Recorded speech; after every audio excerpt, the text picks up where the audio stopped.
1절 보십시다. 시온에서 나팔을 불며 나의 거룩한 산에서 이 땅 주민들로 다 떨게 할지니 이는 여호와의 날이 이르게 됨이니라. 경고의 나팔인 거죠. 그렇죠? 이제 경고의 나팔입니다. 그래서 요한계시록을 보더라도 먼저 경고의 나팔이 먼저 있죠. 그리고 제일 마지막에는 이제 대접이 부어지고요. 그래서 지금 이제 경고의 나팔이 막 울리고 있습니다. 그래서 여러분 이거 알 수 있거든요. 우리 삶에 하나님께서 내게 경고의 나팔을 주시는 것 같다. 이거 굉장히 확연하게 알 수 있으세요. 어떤 사건을 통해서나 어떤 관계적인 다툼이나 갈등과 깨어짐들을 통해서 나에게, 우리 가정에게, 우리 공동체에게 경고의 나팔이구나, 이런 것들을 깨닫는 경우들이 많이 있죠. 아무것도 아닌데 연결되는 경우들도 많이 있어요. 그러니까 일전에 말씀드렸던 것처럼 그냥 교회에서 잠을 자는데 갑자기 아무 이유 없이 12시 반에 소방 저게 막 울리는 거, 저게 여러분 들어보신 분들 많이 있으시겠지만 저게 한 1분에 진짜 몇백 번을 치는 것 같다 싶을 정도로 저게 굉장히 그냥 온 동네를 들썩거리게 만들잖아요. 그래서 처음에는 왜 저러나 싶어서 너무 당황스러워서 이거 뭐 끄긴 꺼야 되겠고, 이게 소리가 조그마면요 소리를 찾아가서 추적이 되잖아요. 소리가 너무 크면 추적이 안 됩니다. 이 공간 안에서 2층에서 울리는 건지 1층에서 울리는 건지, 1층으로 내려가다 보면 2층에서 울리는 것 같고 막 그렇거든요. 그런데다가 두 군데서 울리면 이제 진짜 또 못 찾아요. 그날 새벽은 두 군데서 울리는 거 있죠. 그래서 어쩔 수 없이 막 과일을 찾아가지고요, 막 당황스러워가지고 뭐 온 동네 사람들이 잠을 다 깰 판이니까 그래가지고 그냥 저 밑에 전선을 잘라버리는 거죠. 그러고 났는데 이 새벽 3시쯤 돼서 또 울리는 거 아니겠어요? 그때서야 하는 거죠. 그리고 이게 보자, 이게 제일 첫 배전판이 어디더라. 그리고 막 기억을 더듬어 보니까 1층 사무실이라는 게 생각이 나는 거죠. 근데 또 가보니까 전사님 옷으로 가려져 있어가지고 처음에 눈에 쏙 들어오지가 않는 거예요. 그리고 옷을 걷어내고 그 뒤에 있는 걸 찾아서 버튼을 누른 거죠. 버튼을 지금 회복시켜 놨는데 그러고 난 뒤로는 하나도 안 울려요. 똑같은 조건이잖아요. 네, 지금 버튼을 올려놓은 상태거든요. 그 버튼을 누르고 돌아서서 계단으로 올라오면서 이제 연결되어지는 거죠. 하나님께서 하실 말씀이 있나? 뭐지? 하나님 뭐죠? 그리고 큐티를 하니까 이게 남다른 거죠. 다른 날과 다른 거죠. 나에게 말씀하시는. 그래서 여러분 사건과 사고 속에서 하나님이 그 일들을 통해서 지수 온 붙었네, 운수가 사납네, 이렇게 연결되어지지 않고 하나님께서 혹시 나에게 하시는 말씀이 있으신가? 라고 말씀 앞에 다시 서게 되면 이제 그 말씀을 통해서 우리에게 주시는 경고의 나팔들이 반드시 있더라. 그리고 그런 경고의 나팔이 올 때는 항상 임박했을 때다라고 하는 거죠. 그리고 2절을 보십시오. 어둡고 캄캄하고요, 짙은 구름이 덮인 날이고요, 새벽빛이 산 꼭대기 덮인 것과 같고요, 이는 많고 강한 백성이 이르렀습니다. 이와 같은 것이 옛날에도 없었고 이후에도 대대에 없으리로다. 3절 불이 그들의 앞을 사르며 불꽃이 그들의 뒤를 태우니 그들의 예전의 땅은 에덴 동산 같았으나 그들의 나중의 땅은 황폐한 들 같으니. 무슨 뜻이에요? 피할 자가 없다라는 거예요. 그리고 전과 후가 너무 다르다라는 거죠. 4절에 보시고 그의 모양은 말 같고 그 달리는 것은 기본 같으며. 여러분 지금 이게 무엇 때문에, 누구 때문에 이렇게 되어지는 거죠? 우리 어제 1장을 보셨잖아요. 메뚜기 떼죠. 메뚜기 떼를 말로 비유하고 메뚜기 떼를 달리는 기병과 비교하고 그 메뚜기 때문에 실제 이렇게 되어지잖아요.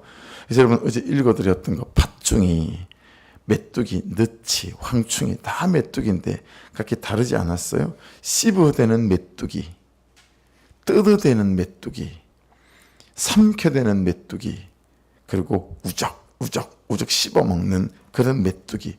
그런 메뚜기들이 와서 하나도 남기질 않는 거예요. 흔적도 없이. 그러니까 이 메뚜기를 말 같을 정도로 달리는 기병 정도로 비유를 했으니 여러분 이렇게 임할 진노나 하나님의 심판이나 이것들이 그동안에 이렇게 깨닫고 뭐 어떻게 하라고 저와 여러분이 경험한 그런 것들이 있잖아요. 그런 것들하고는 비교가 안 되는 거죠. 그죠? 이거는 정말 지역적인 우주적인 막 그런 종말 같아 보이지 않습니까? 그렇죠? 5절부터도 보십시오. 그들이 산 꼭대기에서 뛰는 소리는 병거 소리와도 같고, 계속 메뚜기 얘기예요. 그만치 불꽃이 금불을 사르는 소리와도 같고, 소리도 나네, 그죠? 떼떼떼떼떼떼. 이거 메뚜기 막 많이 나르는 소리 들어보셨습니까? 저는 이스라엘에 있을 때 세례 요한이 거주했던 그 광야에 올라가서 이 메뚜기들이 날아다니는 소리를 그때 이제 듣게 된 게 처음인 것 같아요. 따따따따따 하는데 이건 그 정도가 아니죠. 오죽하면 불꽃이 금불을 사르는 소리, 여러분 들어보신 적이 있어요? 시골에서 이제 시골에서 건물 같은 걸 불을 지르잖아요. 그러면 소리가 납니다. 뚝딱 땡막 이러면서 막 이게 타거든요. 그래서 이게 어떤 느낌이겠거니 이게 귀에 이제 깨닫게 되는 거죠. 강한 군사가 줄을 버리고 싸우는 것 같으니 그 앞에서 백성들이 질리고 무리의 낯빛이 하얘졌도다.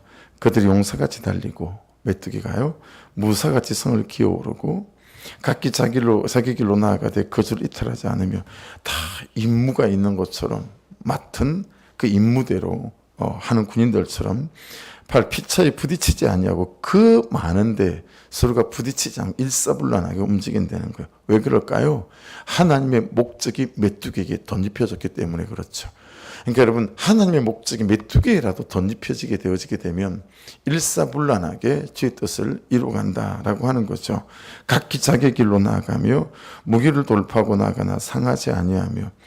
그래서 여러분 우연 같지 않는 시간과 공간의 차이를 두고 하나님께서 우리의 삶을 치고 들어오시고 나를 밀어붙이시고 코너에 밀어붙여서 두 손 두 발 다 들고 항복을 받아내실 때가 있죠. 그래서 하나님 항복입니다.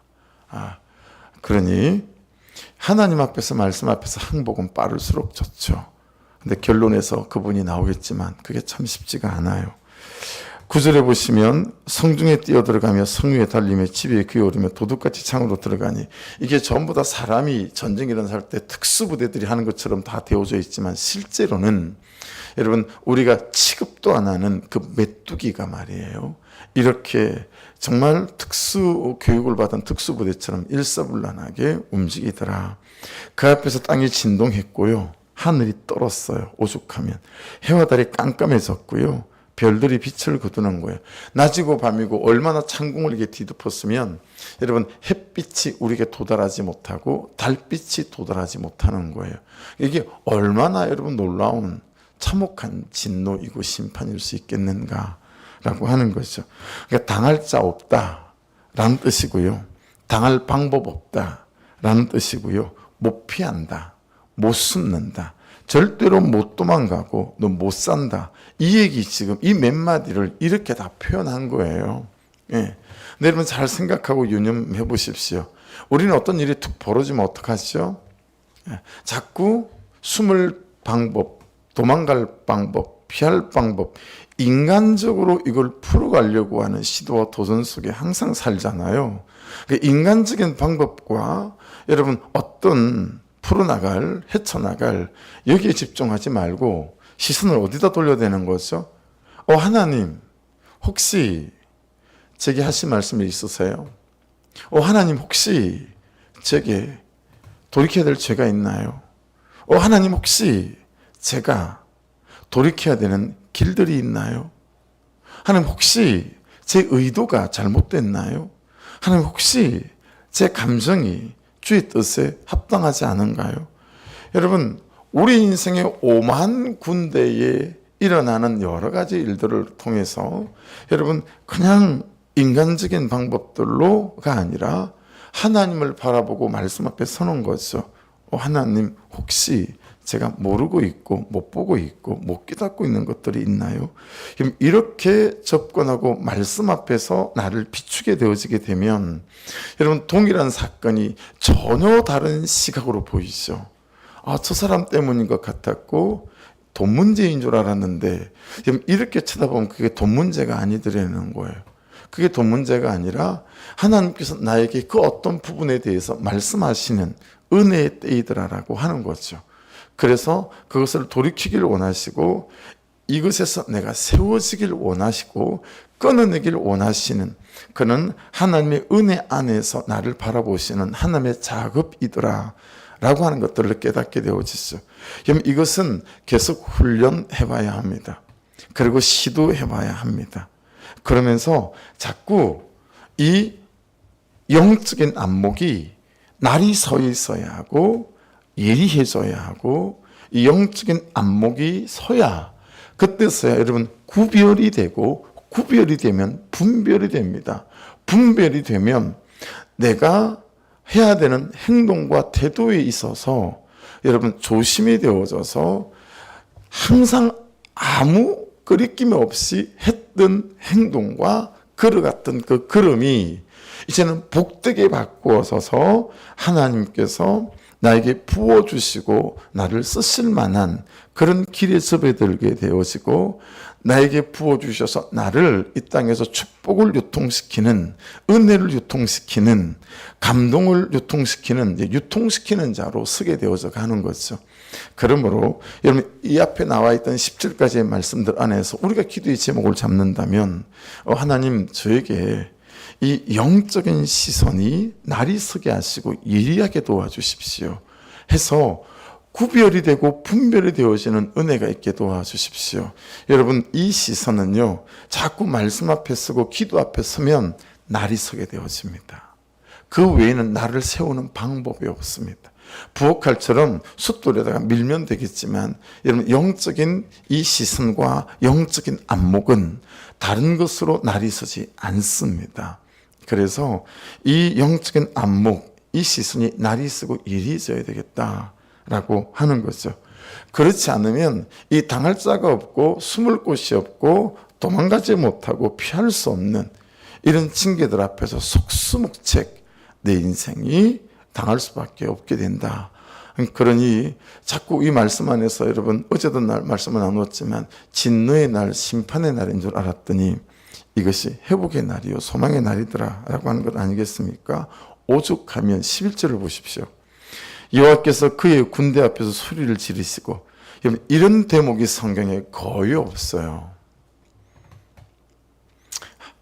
하나님이 난리가 난 거예요.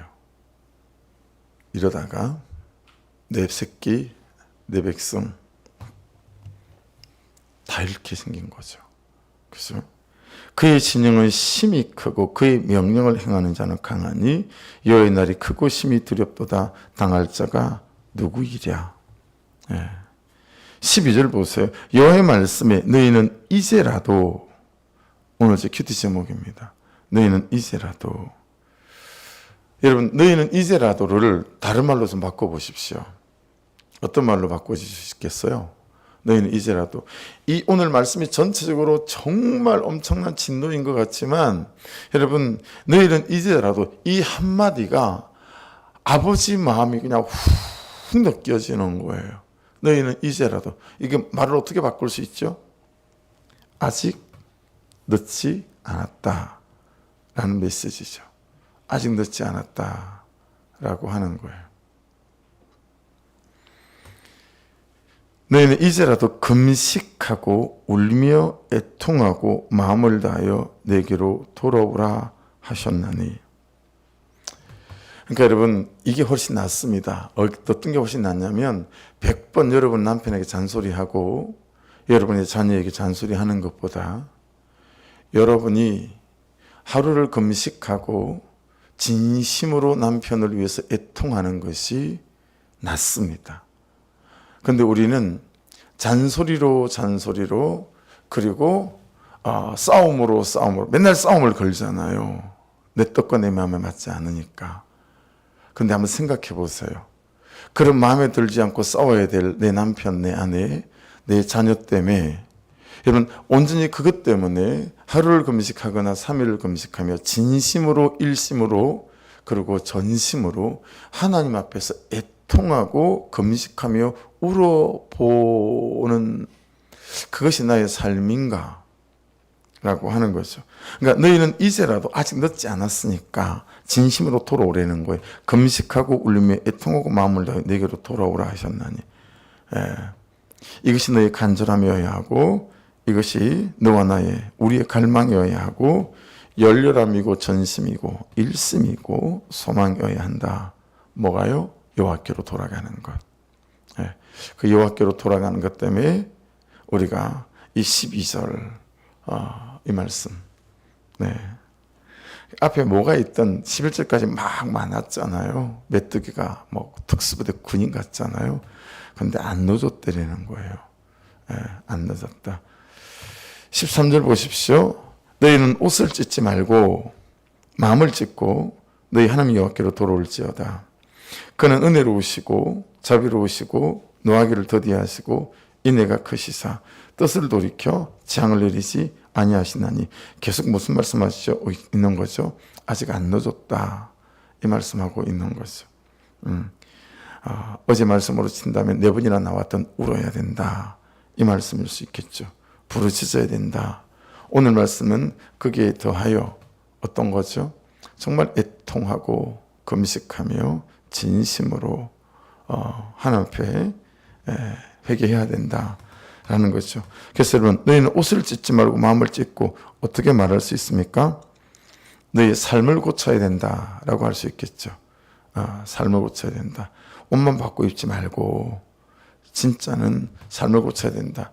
그럼 더 말씀에 근거해서 얘기하면 삶이 고쳐질 때까지 어떻게 해야 되죠? 울어야 하고 삶이 고쳐질 때까지 회개해야 되고 그만한 은혜가 부어진 바 되어질 때까지 그렇게 해야 된다라고 하는 거죠. 아침 올라오는 걸음이 막 바쁘시니까 못 보시고 올라오시겠지만 내려가면서 보시면 내려가는 걸음이라 이게 좀 더 보일 것 같아요. 청년 중에 한 명이 학교에서 뭘 해야 된다고 목사님 저 십자가랑 예수님 뭐 이렇게 좀 만들어 주세요. 사진 하나를 보냈어요. 생전 처음 저한테 부탁을 하는 거라 탁 거절하기가 최근 몇 주간 되게 바빴잖아요. 근데도 그냥 거절을 못하고 그럼 목사님 좀 도와줄게. 그러고는 뭐 수련회가 있고 또 장례식이 있고 막 그래서 잘 시간이 없어. 어제 저걸 했어요. 어제. 근데 이제 어제 십자가를 이렇게 만들고 또 예수님 상도 이렇게 만들어서 그려야 되는데 그거는 영체가 잘 못하겠는 거예요. 그러다가 가만히 있어 봐봐라. 이 십자가가 영상 제작하는 건데 이게 성경적으로 안 쓰이고 이상하게 쓰이면 어떡하지? 이 생각이 들어서 카톡에 한 걸 다시 이렇게 살펴보니까 이제 시퀀스가 왔어요. 시퀀스도 오고 또 시놉시스도 왔고 그랬기 때문에 그걸 이렇게 살펴보다가 이거 혹시 내가 잘못 말하고 잘못 들은 거 아닐까 싶은 게 이제 시놉시스니까 연극이나 드라마 대본이니까요. 대사가 있고 간단한 아주 간단한 스케치로 그림을 그려놓고 그 상황을 이제 연극하는 사람이나 무대 조명하는 사람이나 이해할 수 있도록 한 사람이 책상에 앉아 있고요. 그 책상 위에 이런저런 엽서가 붙어 있고 그 위에 조그마한 십자가가 붙어 있는 거예요. 얘가 지금 내게 말을 잘못한 것 아닐까? 책상 위에 붙어 있는 십자가라면 20cm에 10cm일 텐데 분명히 내가 2번이나 물어봤는데 2m, 1m짜리라고 그랬거든요. 20cm, 10cm짜리가 필요한데 제가 2m, 1m짜리를 만들었던 거예요. 그리고 이제 그 친구가 왔는데 지도 놀래고 내도 놀래고 그 정도면 쿠팡에 가면 맞는 십자가가 되게 많아요. 쿠팡에서 내가 찾아줬죠. 오늘 어제 하루 종일 쇠가 빠지게 하고 그거는 이제 잘 모셔뒀다가 뭐 갈 때 마음에 들면 들고 가십시오. 대문에다 떡 붙여 놓으십시오. 근데 제가 이 말씀을 드리냐면 너의 삶을 고쳐라 해서 이 대목이 묵상이 되었던 건 예수님 모양을 그냥 제 할 수 있는 정도 범주 내에서 처음에 제가 해서 한번 땄어요. 나무를 합판을 이게 따는 게 쉽지 않잖아요. 실패했어. 따놓고 보니까 너무 우스꽝스러운 거예요, 예수님이. 그래서 마침 그때 수아가 그 그리는 전문가는 저희 큰딸이 그리는 전문가인데 실사로 똑같이 그려요. 자기 공부하는 것 중에 그것도 포함이 돼 있으니까. 근데 피아노 치는 둘째가 왔길래 야, 너 예수님 한번 그려봐라. 그나마 걔가 그려가지고 지금 저만큼 해놓은 거거든요. 제 수준이 아니에요. 예, 우리 딸 둘째 딸 수준이에요. 근데 이제 한밤중에 막 여러분 그 예수님을 십자가에 매달아야 되니까 못을 박았단 말이에요. 그 예수님 못을 박는데 이게 느낌이 예사롭지 않은 거 있죠. 오른쪽 손목에 못을 박고 망치를 가지고 왼쪽 손목에 대못을 창고에서 찾아가지고 대못을 이쪽 왼쪽 손목에 못을 박고 그리고 발목에다 못을 박는데 이게 그냥 나무에다가 그냥 제가 막 이걸 박는 느낌이 아닌 거 있죠. 여러분, 나는 아직도 나를 십자가에 못 박는 건 참 잘 안 되고 맨날 예수님만 십자가에 못 박거나 또 다른 죄로 그리고 다른 엄한 사람만 십자가에 못 박고 있구나. 그냥 또 말씀을 묵상하면서 또 그런 생각이 드는 거예요. 지금 옷을 찢지 말고 마음을 찢어라라고 하는 것은 무슨 뜻이겠어요? 너를 십자가에 매달아야 되는 거야. 넌 근데 왜 자꾸 네 삶은 십자가에 매달지 않고 자꾸 다른 것을 말하니? 이런 느낌이 제게 이렇게 이 말씀이 묵상이 되어져서 그냥 아침에 참 새벽에 그랬어요. 예. 여러분 14절을 보십시오. 주께서 혹시 여러분 그렇게 되면 여러분과 제가 나를 십자가에 못 박게 되어지게 되면 주께서 혹시라는 거예요. 주께서 혹시 마음과 뜻을 돌이키시고 그 뒤에 복을 내리사 세상에 죄를 사하시는 것은 물론이고 복을 내리시는데 이 복이 뭔지가 이 말씀 잘 마음에 담아두시고 기억했으면 좋겠어요. 이 복이 무슨 복일까요?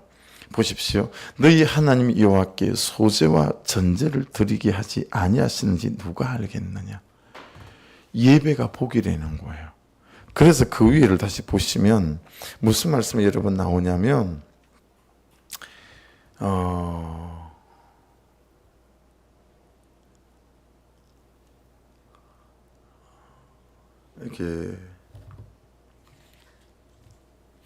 이게 어제 말씀이었던 거죠.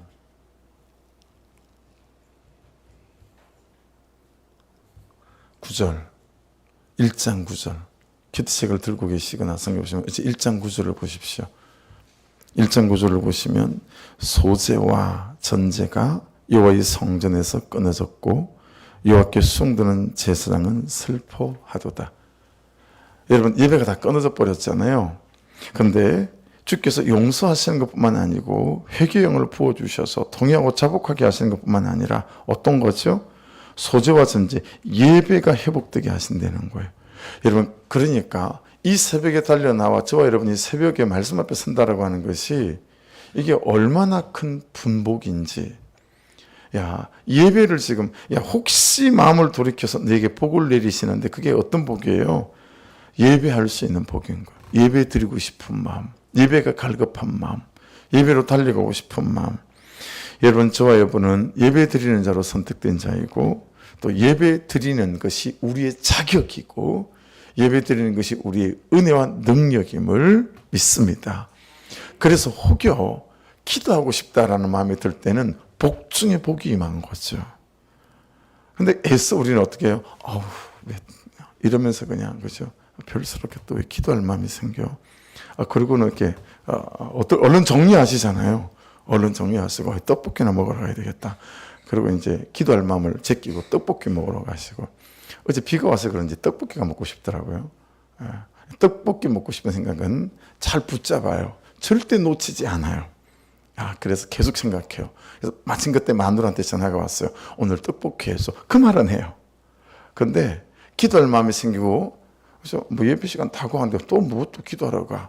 근데 그 기도할 마음은 항상 그냥 흘리고 다니는 거예요. 버려버리는 거예요. 그런 마음이 생길 때마다 다 쓰레기통에다 넣어버리고 떡볶이 먹고 싶고 삼겹살 먹고 싶을 때는 고이고이 간직했다가 이 사람 전화했는데 약속이 있대요. 그럼 저 사람한테 전화하는 거예요. 또 저 사람도 약속이 있대요. 이 사람한테. 그럴 때마다 저한테 전화를 하시기 바랍니다. 이해되시죠? 그럴 마음은 절대로 놓치지 않아요. 로데오 지나가다가 번쩍 윈도우 사이로 옷이 하나 보이는데 너무 마음에 드는 거예요. 그럼 그때부터 그냥 그 옷이 묵상이 돼요. 어디서 돈을 빼서 저 옷을 사야 될까? 이거 묵상하는 거죠. 안 그런 것처럼 쳐다보시지만 다 제가 그러니까 여러분도 그러시겠죠. 15절을 보십시오. 너희는 시온에서 나팔을 불어 거룩한 금식일을 정하고 성회를 소집하라. 너희는 시온에서 나팔을 불어 거룩한 금식일을 정하고 성회를 소집하라. 네. 여러분 이게 1절에도 나왔다라는 거 보셨어요? 1절에도 보시면 시온에서 나팔을 불며 라는 부분이 나옵니다. 이게 순양이에요. 순양의 나팔. 무슨 나팔일까요? 경고의 나팔입니다. 예. 온 나라를 흔들어 깨우라. 그런 얘기니까 내 심령을 흔들어 깨우라. 이런 얘기 아니겠어요? 왜냐하면 살 길이 이것밖에 없고 일어날 길도 이것밖에 없고 회복될 길도 딱 이것 하나다. 그렇죠? 근데 그 회복될 길을 다 놓치고 우리는 어떻게 하는 거죠? 그 문제를 내게서 그렇죠? 이런 시도. 비슷한 방법이 있거나 대체 불가다라는 거예요. 비슷한 방법이 없다라는 거죠. 그래서 회개의 날, 금식의 날을 선포해야 된다. 16절, 백성을 모아야 된답니다. 여러분, 모이기를 피하는 때는 말세라 그랬어요. 백성을 모으라고 하잖아요. 근데 여러분, 정말 수련회를 딱 하기 싫고 부흥회를 딱 하기 싫은 마음 참 할 때마다 힘든 게 어떤 건지 아세요? 성도들을 모으는 거예요. 성도들을 모으면서 정말 심에 많이 듭니다. 목사가. 올 사람 오고 안 올 사람 안 오고 그러면 끝이지만 참 이런 강사님들을 부르고 이런 수련회가 있는데 함께 모여서 정말 말씀 한 자락만 제대로 들려도 그 인생과 존재가 회복될 것 같으니까 그렇게 찾아다니고 전화하고 여러분 가연 3번씩 밥 사주며 수련회 때 그 말씀 들으라고 초청한 우리 성도가 몇 사람일까? 솔직히 좀 궁금합니다.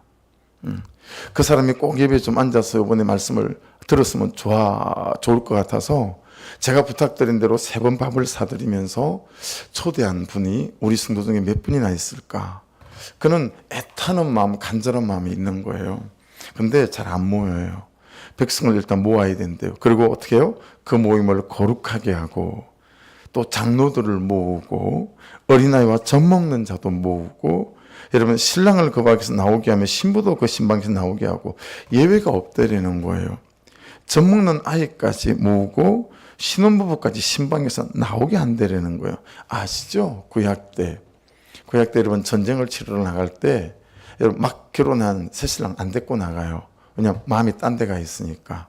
막 집을 지어가지고 이제 입주할 그 사람도 안 데리고 가요. 왜냐면 전쟁을 제대로 못하니까요. 막 뭐 농사 거둬들이는 사람도 안 데리고 가요. 마음이 딴 데가 있으니까요. 근데 지금 이 경고의 나팔을 할 때는 예외가 없어요. 예외 없이 젖 먹는 아이부터 막 결혼한 첫날 밤을 보내고 있는 신랑까지 다 불러내라는 거예요. 그러니 여러분과 제가 예외가 될 수 있겠느냐라는 거예요. 17절 마지막 구절 여호와를 섬기는 제사장들은 낭실과 제단 사이에서 울며 이르기를 이건 무슨 뜻인지 아세요? 낭실과 제단 사이에서 울며 이것은 장소를 따지지 말고 울어라. 시간을 따지지 말고 울어라. 장소를 따지지 말고 회개하고 장소를 따지지 말고 시간을 따지지 말고 니들이 기도하고 예배해야 된다. 이런 의미예요. 여호와의 주의 백성을 불쌍히 여기소서. 어디서 여러분 제가 자주 고백하는 이 고백 주님 저 좀 불쌍히 여겨주시고 저 좀 긍휼히 여겨주시고 살아나게 도와주소서. 이 기도 제목이 어디에 나왔는지 보십시오. 여호와의 주의 백성을 불쌍히 여기소서. 주의 기업을 녹되게 하여 나라들로 그들을 관할하지 못하게 하옵소서. 어찌하여 밑줄입니다. 이방인으로 그들이 하나님이 어디 있느냐 말하게 하겠나이까 할지어다. 그리 보면 가장 큰 이방인은 누굴까요? 내 마음 안에 살고 있는 또 다른 나예요. 여러분 그런 생각할 때 많이 있지 않습니까? 내 마음 안에서 내가 도대체 이놈의 하나님은 있는 거야 없는 거야? 도대체 이놈의 하나님은 역사를 하는 거야 마는 거야? 여러분 그래서 내 안에 있는 하나님이 죽어버리니까 여러분이 딴 생각하는 거잖아요. 그죠? 내 안에 하나님이 죽어버리니까요. 그죠? 뭐 이 하나님 있는 하나님이 없는 하나님이 이게 되니까 여러분 말씀이 말씀하시는 방식으로 덤벼들지 않고 내 방식으로 하는 거잖아요. 따지고 싸우고 다투고 갈등하고 그죠? 막 이러는 것 아니겠어요? 근데 이 말씀을 한참 묵상을 하면서 제가 이런 생각이 들었습니다. 참 하고 싶어도 회개를 못하는 사람이 많잖아요. 그러면 주일날 절벽 위에다가 내 방식, 내 견해 그리고 하나님의 말씀 세워놓고 너무나 우리가 대부분의 많은 사람들이 우리조차도 하나님의 말씀과 하나님의 견해와 방식은 전부 다 절벽 아래로 밀어버리고 내 것을 붙잡고 산다라고 그랬잖아요. 근데 여러분 참 청년들 또 여러분들 목장 보고서가 올라오고 그리고 또 같이 만나서 이야기를 해보고 그러면서 깜짝 놀라는 건 뭐냐면 이 사람이 자기를 못 봐요. 이게 가장 큰 고통이에요. 내 안에 암덩어리가 있는데 이 암덩어리를 몰라요. 자각 정세가 없어요. 내 죄를 못 봐요. 진짜 큰일이에요. 그러니까 여러분 정말 기도 제목 중에 기도 제목은 어떤 거예요? 하면 하나님 나를 볼 수 있게 도와주시고 내 죄와 직면하게 도와주시고. 여러분 제가 왕고함을 못 받지 않았습니까? 다 다른 사람은 보는데 여러분도 그럴 수 있어요. 지금도 여러분에 대해서 저에 대해서 다른 사람은 다 알아요. 온 거예가. 근데 나만 몰라. 근데 그렇게 말을 못해. 말을 하면 어떻게 될지 뻔해서. 그래서 여러분 참 해결하고 싶어도 내 죄가 안 보이고 내 죄를 모르면 안 되잖아요. 그래서 참 내 죄가 보이는 게 내가 이런 삶이라는 게 보이고 들리는 게 얼마나 큰 은혜인지 이 은혜를 날마다 구해야 되겠다 이런 생각이 드는 거죠. 그래서 여러분 진짜 더 큰 은혜는 뭐예요? 말씀이 들리는 거예요. 그냥 말씀이 들려야 내 죄가 보이거든요.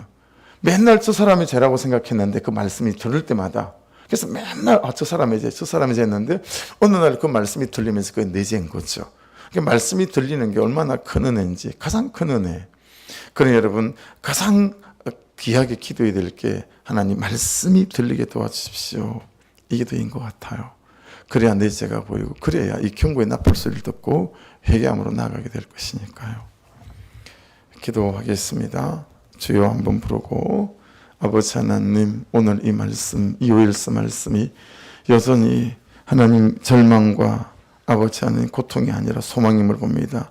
너희는 이제라도 아직 늦지 않았다 하셨으니 그 은혜로 말씀이 들리고 은혜가 보이고 내가 보이고 내 죄가 보여 통회와 자복으로 나아가 아버지 이제는 참 복을 받아 아버지 이 땅 가운데서 하나님 내가 살아나서 살려는 인생으로 세워져가는 놀라운 인생이 되게 하옵소서.